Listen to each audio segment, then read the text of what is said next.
Hi everyone, my name is Akshaya Kaule. I'm a nature and animal communicator, which means I can speak to plants, animals and other species and have two-way conversations with them.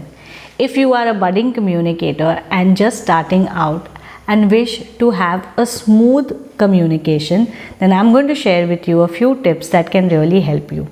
Number one is to ensure that you have consent from the animal of the human, especially if you are speaking to companion animals. This is extremely important. As communicators, we do not allow ourselves to speak to companion animals without the explicit consent of their human.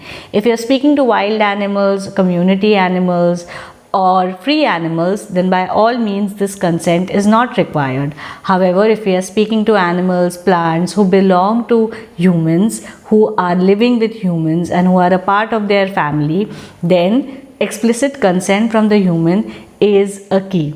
This ensures that we are ethical in our communication and that whatever information the animal, plant or even landscape is sharing with us shall be transferred, relayed to the human, because that is the intention with which they will be sharing that information with us. So an informed consent from the human as well as the animal is a must when it comes to communicating with companion animals.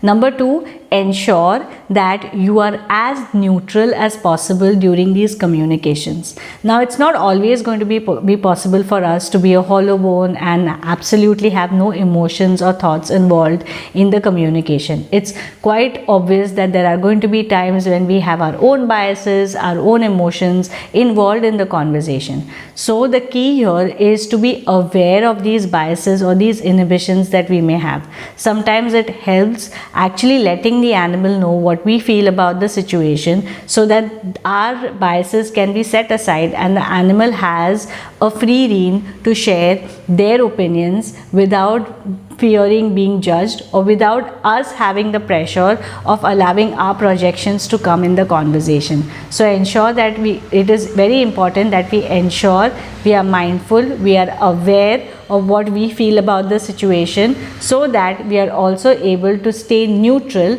during these conversations. Number three, making sure that we focus on the communication and the information that the animal wishes to share rather than constantly focusing on whether we are grounded and how we are feeling.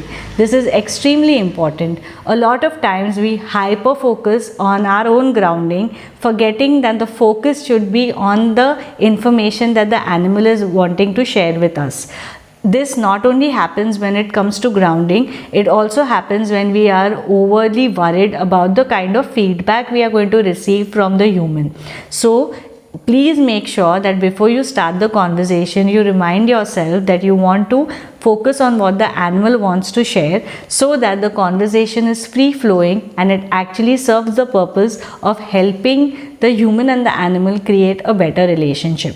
I hope you enjoyed watching this video and found it helpful. If you have further tips to ensure that you have smooth communications, please do mention them in the comment section below. Until the next video, bye bye.